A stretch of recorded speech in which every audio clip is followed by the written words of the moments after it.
Creamy Tuscan chicken is one of my favorite meals to eat and to make, so let me show you how to make it.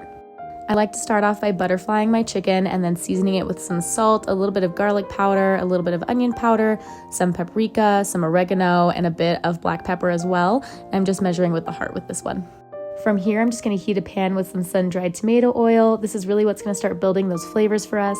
And then just a drizzle of olive oil as well. Once that comes up to heat, we're gonna go ahead and lay down our chicken and sear on both sides. While our chicken's cooking, let's go ahead and prep our veggies. This recipe has really simple ingredients. We're just gonna split some cherry tomatoes in half and then cut one whole shallot or a half of an onion, whatever you have on hand, and crush a few cloves of garlic as well.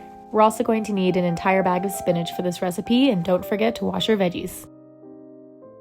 Once our chicken has nice color on both sides, we're gonna remove that from the pan and toss in our shallots as well as our garlic. Go ahead and let these cook for about 3 to 5 minutes until they get nice and aromatic. For a fun addition, I like to add some mushrooms to this dish. They lend themselves really well to the tomatoes and the wine. Speaking of wine, we're going to deglaze the bottom of our pan with some dry white wine before tossing in our cherry tomatoes, and I like to add some of those chopped sun-dried tomatoes as well.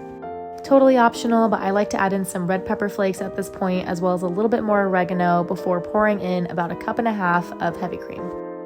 Go ahead and let this simmer and let all the flavors get to know each other before tossing in your spinach. I made a mistake and put my chicken back into the pan at this point, and as you can see, I took it out.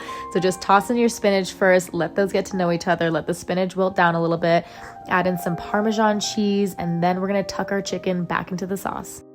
Once you get your chicken nestled back in, we're gonna let this cook for another 5 to 10 minutes, either on the stovetop or in the oven, and let the sauce get nice and thick and creamy. We're gonna squeeze some lemon over top to brighten up the dish, and then serve with some mashed potatoes or polenta or rice, but you cannot skip the crusty bread to soak up all of that sauce. I hope you enjoy.